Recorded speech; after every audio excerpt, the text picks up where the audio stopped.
ठीक है। Girls begin going to school. अब हम क्या देखेंगे कि गर्ल्स किस तरीके से स्कूल जाना उनका किस तरीके से शुरुआत होता है। ठीक है, गर्ल्स किस तरीके से स्कूल जाना शुरू करती है। अभी तक हमने देखा कैसे सती प्रथा को बैन किया गया और उसके बाद और भी चीजें आई। ठीक है, उसमें अब हम देखते हैं आगे क्या। विद्यासागर जो थे, विद्यासागर जी थे in Calcutta and many others reformers in Bombay set up school for girls. अब क्या हम देखते हैं कि अभी तक प्रयास जो था वो किस स्तर पे हो रहा था, समाज में किस स्तर पे, जो सती प्रथा चल रहा था उनके जो सती हो रही थी या जिन्हें बचाया जा रहा था उनका पुनर्विवाह हो रहा था, यानी कि रीमैरिज को लेके क्या चल रहा था, तमाम ऐसे आंदोलन मूवमेंट चल रहे थे, है ना। लेकिन अब क्या देखते हैं कि जो लड़कियां थी ना, अब उनको क्या किया जा रहा है, स्कूल में उनके लिए स्कूल को एस्टैब्लिश किया जाने लगा, यानी लड़कियों के लिए स्पेशली स्कूल एस्टैब्लिश किया जाने लगा। तो उसमें सबसे आगे कौन आते हैं, विद्यासागर जो कि कहां पे, Calcutta and many others reformers. Vidyasagar के साथ साथ और भी बहुत सारे सुधारक थे, रिफॉर्मर्स थे बॉम्बे में, जो क्या करते हैं, सेटअप स्कूल फॉर गर्ल्स। क्या कर रहे हैं, स्कूल सेटअप कर रहे हैं, किसके लिए, लड़कियों के लिए। When the first school were opened in the mid 19th century, many people were afraid of them.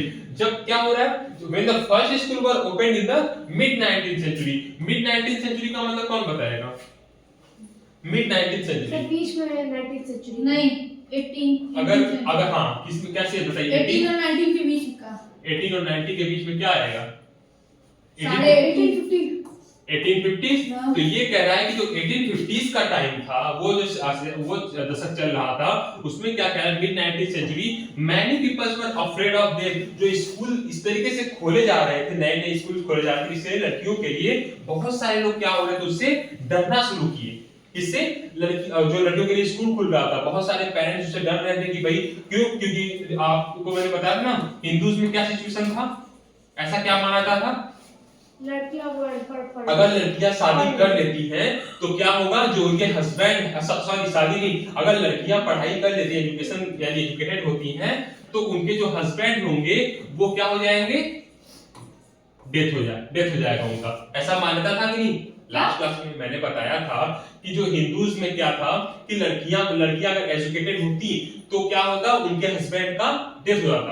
ऐसा लड़कियां पढ़ी होती तो वो विडो हो जाती। हाँ, विडो जाने का मतलब क्या है, क्योंकि हस्बैंड का डेथ होना ना, क्योंकि विडो होने कब होंगी, जब उनके हस्बैंड का डेथ हो जाएगा। ऐसा मान्यता था हिंदू धर्म में, ठीक है, ऐसा लोग मानते थे। और वहीं पे हम क्या देखते हैं, मुस्लिम्स में क्या होता है, जो ऐसे मान्यता था कि अगर ये जो लड़कियां हैं अगर वो शादी करती है तो वो किसके खिलाफ है, सॉरी शादी में बार-बार कह रहा हूं, जो अगर वो एजुकेटेड यानी शिक्षा लेती हैं तो उनके साथ क्या होगा, मुस्लिम धर्म का वहां पे विरोध हो रहा है।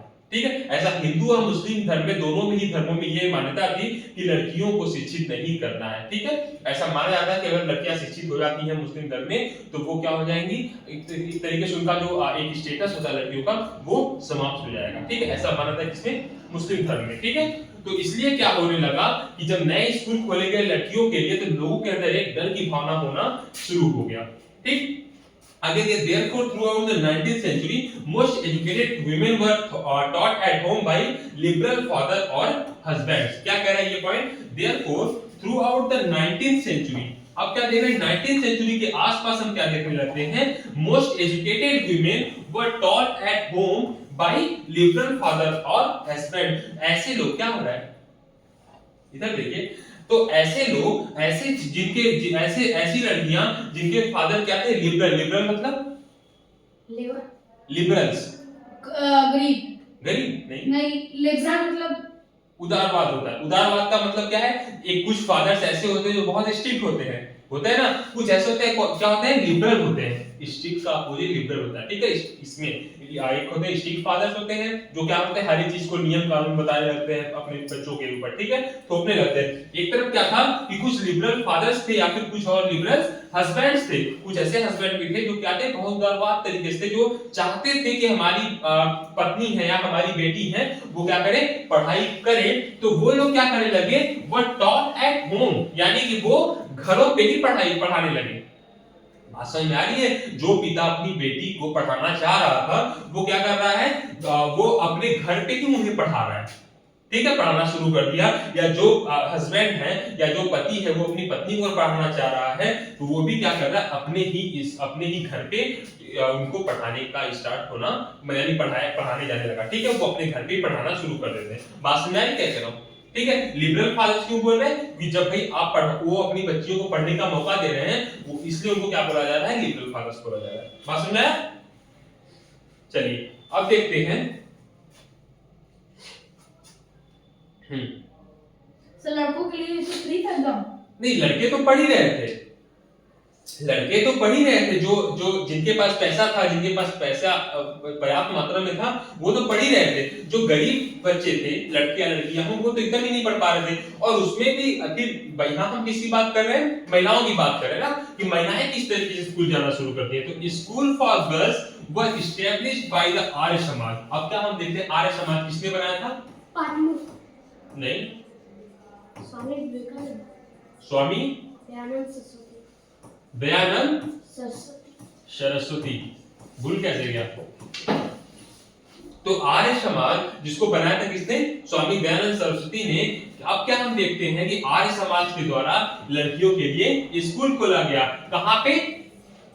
पंजाब में। तो पंजाब में स्कूल खोला गया किसके द्वारा? आर्य समाज के द्वारा। ठीक है, आर्य समाज को एस्टैब्लिश किसने किया था? फाउंडर कौन थे उसके? स्वामी दयानंद सरस्वती। एंड ज्योतिराव फुले इन महाराष्ट्र। और ज्योतिराव फुले जी थे, उन्होंने क्या महाराष्ट्र में क्या किया? स्कूल खोला। ठीक है, कौन? ज्योतिराव फुले कहां पे खोलते हैं? महाराष्ट्र में। और स्वामी दयानंद सरस्वती जो आर्य समाज के फाउंडर थे, यानी आर्य समाज ने कहां पे खोला? पंजाब में। ठीक है, इन एरिस्टोक्रेटिक मुस्लिम मतलब जो कुलीन थे, यानी कुलीन मतलब जो अमीर मुस्लिम थे। बात समझ रही है? जो अमीर मुस्लिम थे, Muslim households in North India, women learn to read the Quran in Arabic. वो क्या चाह रहे थे? Household in North India, women learn to read the Quran in Arabic. वो चाहते थे कि वीमेन क्या करें, जो महिलाएं हैं वो क्या पढ़े? कुरान को पढ़े। किसमें? अरबिक भाषा में। ठीक है, अरबिक भाषा में कुरान को पढ़े, ऐसा कौन चाह रहा था? मुस्लिम महिला, मुस्लिम जो कुलीन थे, यानी कुलीन फैमिली वाले, यानी कि जो अच्छे खासे पैसे वाले थे या अमीर थे। ठीक है, आगे देखिए ये पॉइंट दे रहा है, क्या कह रहा है? स्टूडेंट ऑफ हिंदू महिला विद्यालय 1875 की दिखा रहा है। ठीक है, इसमें क्या है? Hindu Mahila Vidyalaya was one of the first institution to provide girls with the kind of learning that was usual for boys at the time. तो ये एक स्कूल था, कौन सा?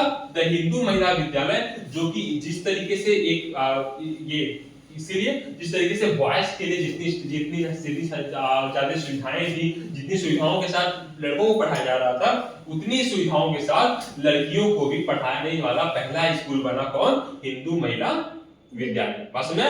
जितनी जो सुविधाएं थी बॉयज को दी गई थी, उतनी सुविधाएं लड़कियों को देने वाला पहला विद्यालय कौन बना? द हिंदू महिला विद्यालय। दादी जी पढ़ सकते थे? दादी जी? कोई भी दादी जी नहीं, दादी जी कैसे क्यों पढ़ने जाएंगी? आपको लगता है कि दादी जी पढ़ने जाएंगी? नहीं, हाँ ठीक है, 40-45 साल की एज वाली महिलाएं भी पढ़ना शुरू करती हैं उस टाइम। ठीक है, यानी बचपन से उन्हें मौका नहीं मिला, लेकिन कुछ ऐसी महिलाएं थी जो क्या करती है, 40-45 साल की एज में भी पढ़ाई करने गई। ठीक है, तो वहां पे उस टाइम क्या था, कोई ऐसा क्लास थोड़े डिवाइड नहीं रही, कोई एक क्लास हो, उसमें क्लास मतलब 5th क्लास की है तो 5th क्लास की लड़कियां ही पढ़े, 5 तक की केवल 7 ईयर ओल्ड की लड़कियां पढ़े, ऐसा कोई नियम नहीं था। ठीक है, वहां पे क्या था, क्लास 5th है तो अब आए, चाहे 40 साल की लड़की अगर महिला है, पहली बार अगर शुरुआत कर रही है, तो वो अपनी कैपेसिटी के अकॉर्डिंग किसी भी क्लास में वो एंटर कर सकती थी। ठीक है, तो इस तरीके से महिलाओं का शुरुआत होता है। फिर हम क्या देखते हैं, जब महिलाएं शिक्षित हो जाती हैं, बताया ना मैंने किस तरीके से स्कूल एस्टैब्लिश होना शुरू हुआ, आर्य समाज ने किया, ज्योतिराव फुले ने किया। ठीक है, ऊपर और भी बहुत सारे धर्म सुधारक थे, जो और भी बहुत सारे रिफॉर्मर्स थे, जिन्होंने क्या किया, इस तरीके से तमाम स्कूल्स खोले। आगे हम क्या देखते हैं कि जो ये विमेन थी, ये महिलाएं थी, जब ये पढ़ लिख ली ना, तो ये क्या करने लगी कि तमाम महिलाओं के बारे में, उनकी परिस्थिति के बारे में क्या करने लगी, लिखने लगी। Women write about women. अब जो महिलाएं पढ़ने लगी, यानी चंद महिलाएं, मान के चलते हैं कि 2% महिलाएं जब पढ़ ली कुछ किसी भी तरीके से, चाहे वो अपने पिता के घर पे रह के या पति के घर पे रह के पढ़ाई की, चाहे तमाम स्कूल उस स्कूल में पढ़ाई की, तो उन्होंने क्या किया, अब लिखना शुरू किया। लिखने का मतलब है किताबों में लिखना शुरू किया कि क्या क्या समस्याएं हमारे समाज में महिलाओं को लेकर ऐसी कौन कौन सी समस्याएं हैं। ठीक है, उसमें कई नाम आप देखेंगे। एक क्या है, Begums of Bhopal played a notable role in promoting education among women. एक बेगम ऑफ भोपाल यानी भोपाल की जो बेगम थी वो क्या कर रही हैं यहाँ पे, प्रमोटिंग एजुकेशन एमंग विमेन, महिलाओं के लिए क्या कर रही, प्रमोट कर रही है किसको, एजुकेशन को। बात आ रही समझ में क्या चल रहा है, कहानी को समझ में आ रहा है कहां से स्टार्ट हुआ है, महिलाओं को लेके किस तरीके से। ठीक है, तो हम क्या देखते हैं कि जो बेगम ऑफ भोपाल थी उन्होंने क्या किया, इसको प्रमोट करना शुरू किया, किसको, एजुकेशन को, किसके लिए, महिलाओं के लिए। ठीक, they founded a primary school for girls at Aligarh. Aligarh में उन्होंने क्या किया, प्राइमरी स्कूल को इस्टेब्लिश किया। ठीक है, क्या किया उन्होंने, प्राइमरी स्कूल को इस्टेब्लिश किया, कहां पे, अलीगढ़ में। ठीक है, चलिए आगे देखते हैं। Begum Rukaiya Sakhawat Hussain started schools for Muslim girls in Patna and Calcutta. तो एक नाम मिलता है, क्या नाम उनका, Begum Rukaiya Sakhawat Hussain started school for Muslim girls in Patna and Calcutta. तो पटना और कलकत्ता में मुस्लिम स्कूल के लिए, मुस्लिम लड़कियों के लिए स्कूल खोला किसने, सखावत हुसैन। क्या नाम उनका, बेगम रुकैया सखावत हुसैन। ठीक है, ये थोड़ा सा टफ नाम आपको देखने को मिलेगा, लेकिन क्या है, इस तरीके से